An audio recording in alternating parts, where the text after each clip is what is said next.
Soifua manuia Samoa lo mai ulfa opoponga o Atamua lau Samoa Entertainment TV mai e pia. E valu se fululua miliona tala le tau whaatusa of Soswani po in-kind donations mai pa anga Samoa. E pe on fola le fiongal minister tupe mulipola analosa ale molio o e tu sa o atu i whaala poptonga tu maoti o la lafanga. Manisio ofisa o le malo e whaatino ai a tina e wa ave i elfa muamual malo mafio anga.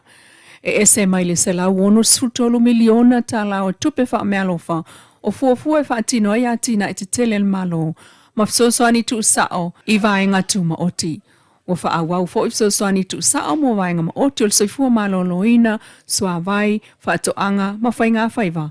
Ai ofsoswani amata mo vaenga maoti o onga.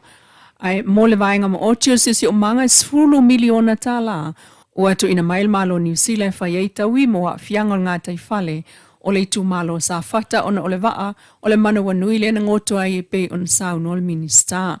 O le solulu o le vayan sa fo e toi fo i mai ail palmene maana komiti mo le whaatalanoina o le silia le biliona ta la tupe whaasoasoa. Tala tupe lua o lua lima, lua o lua ono. Ua toi fo i ail au whai ngā ruenga o le tu noa a le whalmaitele i muto tua. Le tupua tam se seme o le litaya o le so e tapena ngā se senga mo a tai au le aso to nai a ngā se ngā se o lo tau fia. Ai o le ato e whaatau mai foi i tua tau mafa a mai mo le so.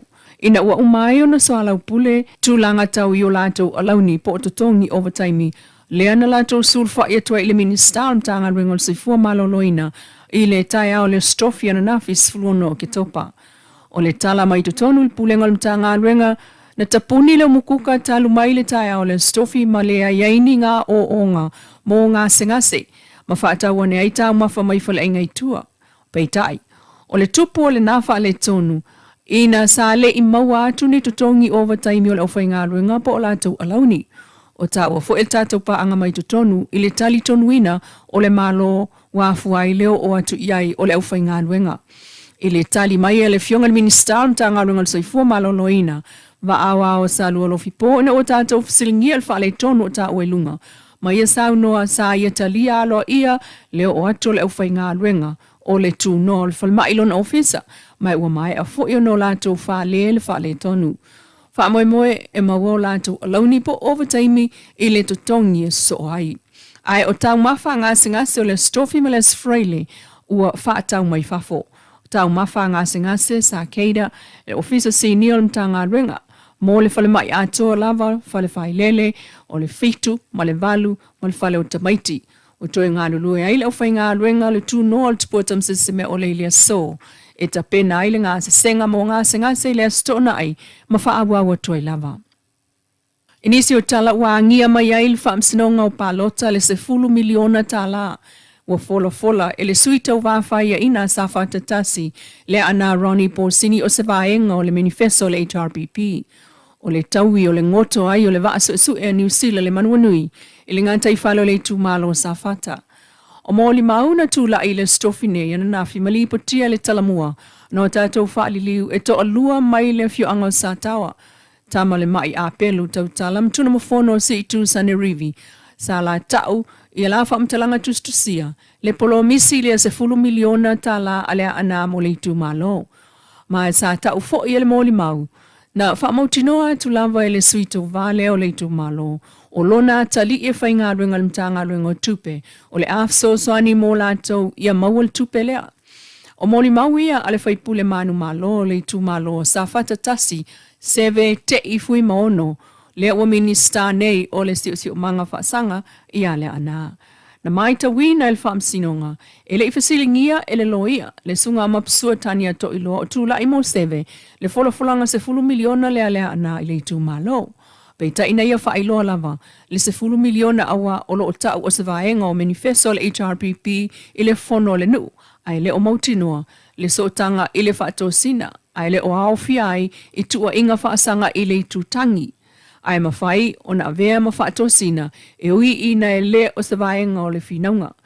Sauno le whaamsino le fionga Justice Nelson o le whaaiunga le nā a le whaamasinonga e whai.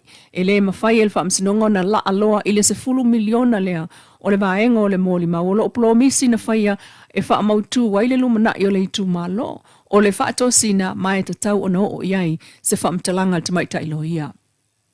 Tala whaapopo mai le minsta o le matanga renga wa onga le fionga ai ono Alec Ekiroma o lo ia sauno ai le mausali o le whaapaanga malo o New Zealand Australia langolango wa inga mau a le matanga renga wa o ngā Samoa. O fisosoani au fiai tupe whaasosoa mo polkalame o le whaasoa i le anga i luma mo whautuanga tau tomai whaona ponei ai o awa noa school sipi. I le whailo inga minsta ai ono ma le sui o malo e lua i Samoa, Mr. Will Robinson o Australia ma si a Leivan o New Zealand e whaatala noa le fuafuanga alu mamau.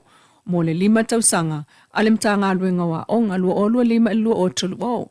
E pei o le whaataua i le whaalea atili o le whaitutusi, ma le numera si tia o tamaiti pasi su enga le University of Samoa, ma ava noa mo tamaiti e o aim tata SS e mai a onga mukolisi.